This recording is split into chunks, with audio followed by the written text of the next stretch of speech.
Tahimik ang gabi sa isang sikat at mamahaling restaurant sa gitna ng lungsod. Malambot ang mga ilaw, banayad ang musika, at puno ng kumpiyansa ang bawat galaw ng mga taong nasa loob, lahat nakamamahaling damit, may hawak na mamahaling baso, at parang bawat titig ay may sukat ng halaga ng tao sa harap nila. Sa ganitong lugar, halos imposibleng makakita ng taong pumasok na walang alahas, walang branded bag, walang bodyguard, at walang pakialam sa mga matang sumusukat sa kanya mula paa hanggang ulo. Pero doon siya pumasok. Isang batang babae, payak na payak ang suot, simpleng puting damit, ordinaryong sapatos, walang makeup, walang alahas, walang arte. Tahimik siyang tumingin sa paligid, parang hinahanap lang ang isang pamilyar na mukha o tamang upuan para makaupo. Sa unang ilang segundo pa lang, ramdam na ramdam niya ang mga titig, may pagtataka, may pamamaliit, may mahinang bulong na lumilipad sa hangin tulad ng usok. Bago pa man siya makahanap ng upuan, mabilis na lumapit ang isang waiter. Matangkad, maayos ang uniforme, pero matalim ang tingin, isang tingin na sanay na humusga sa unang sulyap. "Miss," sabi niya sa mababang tinig na puno ng pangungutya, "sigurado ka bang dito kakakain?" Tumingin ang bata sa kanya. Kalmado ang mukha, walang galit, walang takot. "Opo," sagot niya ng mahinahon at magalang. Humugot ng malalim ang waiter at nagbigay ng ngiti, pero yung ngiti na hindi umaabot sa mata. "Pasensya na po. Pero ang restaurant na to ay para sa mga may reservation lang. Medyo mahal dito, miss. Sigurado ka bang kaya mo?" Napalingon ang ilang customer sa mesa malapit. May napangiti ng mapanuya, may nagkunwaring abala sa pagkain nila, may nagtaas ng kilay na parang sinasabing ano to, nawawala. Hindi nagtaas ng boses ang bata. Hindi rin siya umatras o malis. "Maghihintay po ako," mahinahon pa rin niyang sagot. Napailing ang waiter, halatang naiinis na. "Hindi po ito waiting area. Baka mas bagay sa'yo yung fast food sa labas. Mas mura roon, mas angkop." Saglit na parang tumigil ang oras sa loob ng restaurant. Naririnig mo ang clink ng baso, ang mahinang kwentuhan, pero biglang naging mabigat ang katahimikan sa pagitan nila. May isang matandang babae sa malapit na mesa na napakunot noo, pero walang nagsalita. Sa ganitong lugar, ang katahimikan ay madalas na sandigan ng kayabangan. Pero ang batang yon, si Princess Pacquiao, na natiling tuwid ang likod, kalmado ang mga mata. Hindi niya kailangang magpaliwanag sa kahit kanino. Hindi niya kailangang itaas ang boses para ipagtanggol ang sarili. May dala siyang katahimikan na mas mabigat pa sa sigaw, mas matindi pa sa away. Hindi alam ng waiter na ang batang minamaliit niya ay anak ng lalaking nagmamay-ari ng mismong restaurant na yon. At lalong hindi niya alam na ang bawat salitang binato niya kanina ay malapit nang bumalik sa kanya, mas malakas, mas malinaw, at hindi na malilimutan ng sinumang naroon sa gabing yon. Abala ang restaurant. Okupado ang bawat mesa ng mga taong sanay na pagsilbihan, mga negosyanteng may mamahaling alak, magkasintahang nakapormal na damit, pamilyang hindi iniinda ang presyo ng kahit anong nasa menu. Ang mga ilaw ay sadyang inayos para magbigay ng pakiramdam ng eksklusibidad, parang sinasabi ng bawat sulok, hindi ito para sa lahat. Ito ay para sa piling-pili lang. Sa gitna ng lahat ng galaw, clinking ng baso, at mahinang tawa, may isa pang presensya na naninibabaw, si Marco, isa sa pinakamatagal na waiter sa restaurant. Kilala siya sa management bilang masipag, mabilis, at maayos. Pero sa likod ng uniforme, may ugali siyang hindi gaanong kanais-nais, mahilig siyang humusga sa customer batay sa pananamit, sa itsura, sa relo, sa bag para sa kanya, ang respeto ay para lang sa mukhang may pera, mukhang may class. "Marco! Table 7, refills," sigaw ng isa niyang kasamahan. "Sandali lang," sagot niya habang inaayos ang vest at tinitingnan ang isang lalaking may mamahaling relo sa kamay. "Ito muna. Mukhang malaking tip yan."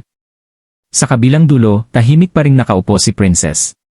Walang cellphone na inilabas, walang pagmamadali sa mukha. Parang sanay na sanay siyang maghintay, hindi dahil wala siyang magawa, kundi dahil alam niyang darating ang tamang oras. Lumapit ulit si Marco. Hawak ang menu pero hindi agad iniabot. "Miss," sabi niya na may pilit na ngiti, "baka gusto mong umorder na agad para malaman natin kung kaya mo talaga." Kinuha ni Princess ang menu at dahan-dahang binuklat. "Salamat po," sagot niya ng mahinahon. "May hinihintay pa po ako." Napataas ang kilay ni Marco. "Hinihintay? Sino?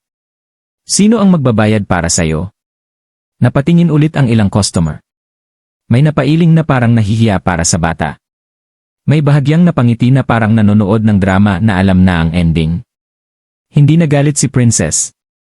Ibinaba niya ang menu at tumingin diretsyo sa mata ni Marco. Darating po siya. Tumawa si Marco ng mahina, mapang-uyam. CJ, miss. Sabihin mo na lang kapag dumating na yung siya mo. Lumayo.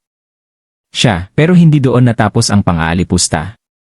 Sa likod ng counter, kinausap niya ang manager sa mahinang boses. Boss, may batang mukhang naligaw dito. Ayaw umalis. Baka magskandalo kapag dumating ang bill, mukhang wala talagang pera yan. Tumingin ang manager sa direksyon ni Princess mula ulo hanggang paa. Bantayan mo lang. Ayokong may eksena sa harap ng ibang customer. Kung kailangan, tawagin mo ang security. Lumipas ang mga minuto. Dumarami ang bulungan. May mga waiter na napapatingin, may umiiwas ng tingin. May matandang empleyada sa cashier na napakunot noo, pamilyar ang mukha ng bata sa kanya, pero hindi niya agad matandaan kung saan niya nakita. Samantala, nanatiling tahimik si Princess. Maayos ang kamay sa mesa, tuwid ang likod, kalmado ang paghinga. Hindi mukhang takot. Hindi mukhang nag-aalala. Parang alam niyang ang tunay na laban dito ay hindi sa kanya, kundi sa mga taong humuhusga base sa itsura. Sa labas ng restaurant, biglang huminto ang isang itim na sasakyan. Tahimik, walang ingay, pero may bigat ang presensya nito. Bumaba ang isang lalaki, simple ang suot, walang alahas, walang yabang sa kilos, pero may otoridad sa bawat hakbang. Sa loob, bumalik si Marco sa mesa ni Princess. Mas diretsyo na ang tono, mas matapang. Miss, last warning na to, kung hindi ka mag-o-order ngayon din, kailangan mong umalis. Hindi ito lugar para sa mga batang parang wala sa posisyon. Tumingin si Princess sa pintuan. Umiti siya, isang ngiti na tahimik pero puno ng kumpiyansa at katiyakan. Darating na po siya. Kung ikaw ang nasa upuan niya, mananahimik ka ba o lalaban? E-comment mo kung saan ka nanonood ngayon. Sa mismong sandali na yon, bumukas ang pinto ng restaurant. Biglang tumigil ang lahat. Ang katahimikan na sumunod ay parang naghudyat na magbabago ang gabing yon, hindi lang para sa isang bata, kundi para sa lahat ng taong sanay manghusga base sa panlabas na anyo. Pumasok si Manny Pacquiao. Simple ang suot, polo shirt, maong, ordinaryong sapatos. Walang alahas. Walang bodyguard. Pero bawat hakbang niya ay may bigat na hindi matutumbasan ng kahit anong mamahaling damit o relo. Biglang napalitan ng kakaibang tensyon ang buong restaurant. Ang mga mata ni Marco ay lumaki sa pagkabigla at takot. Halos tumigil ang tibok ng puso niya. Hindi niya makapaniwala ang batang ininsulto, pinaalis, at minamaliit niya kanina ay anak pala ng mismong may-ari ng restaurant. Tumayo ang manager, nanlaki rin ang mata, halos mabuwal sa sobrang gulat. Sir Manny, hindi po namin alam na darating po kayo. Tahimik si Manny. Walang galit sa mukha. Walang yabang. Lumapit siya sa mesa ng anak niya at mumiti ng mahinahon. Anak, may nag-abala ba sayo? Tumingin si Princess kay Marco, isang tingin na tahimik pero puno ng dignidad. Walang salita, pero malinaw ang mensahe, ang respeto ay hindi dapat hinuhusgahan batay sa damit, sa itsura, o sa hitsura ng bulsa. Nanginginig ang boses ni Marco. Sir, sorry po, hindi ko po alam, hindi ko talaga alam di. Tumingin si Manny kay Marco. Hindi mo ako ininsulto, sabi niya ng tahimik pero malinaw at mabigat. Ang ininsulto mo ay ang dignidad na nararapat ibigay sa bawat tao, kahit hindi mo alam kung sino sila. Lumapit ang manager, halatang kinakabahan. Sir Manny, pasensya na po talaga sa nangyari. Ngumiti si Manny, may bigat ang ngiti. Hindi mo kailangang malaman kung sino ako para igalang ang kapwa mo. Yan ang problema sa pamamaliit, binubulag nito ang mata sa katotohanan. Binubulag nito ang puso sa kabutihan. Sa isang iglap, tinawag ni Manny ang senior staff at ang matandang cashier na kanina patahimik na nakamasid. Ikaw, sabi niya sa matanda, ikaw ang nanatiling magalang kahit walang nakatingin, kahit walang nakakaalam. Simula ngayon, ikaw ang magiging floor supervisor. Ang respeto ay dapat pinamumunuan ng halimbawa, hindi ng salita lang. Si Marco ay hindi agad tinanggal o ipinahiya sa harap ng lahat. Inalis siya sa serbisyo ng gabing yon at inatasang sumailalim sa retraining at disciplinary review. Hindi ito parusa ng galit, ito ay aral na may bigat at pagkakataon.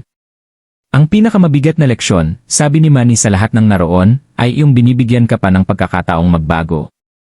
Hindi lahat ng pagkakamali ay kailangang tapusin sa galit. Minsan, ang tunay na parusa ay ang pagkakita mo sa sarili mo kung gaano kakaliit noon. Magkahawak kamay na lumabas sina Manny at Princess. Walang ingay, walang drama, walang kamera. Tanging dignidad at katahimikan ang iniwan nila sa likod. Sa gabing yon, ang restaurant ay hindi lang nagsilbi ng pagkain. Nagsilbi ito ng isang malalim na leksyon, ang tunay na respeto ay ibinibigay, hindi hinihingi. Ang tunay na kapangyarihan ay hindi sa sigaw o yabang, ito ay nasa katahimikan, sa kababaang loob, at sa kakayahang tratuhin ang bawat tao ng pantay-pantay kahit hindi mo alam kung sino sila. Tahimik na ang gabi sa labas ng restaurant. Pero sa loob ng bawat pusong naroon, may natira isang aral na hindi madalin. Kalimutan. Kung naniniwala kang pantay-pantay ang lahat ng tao, ay type ang in respect sa comment section.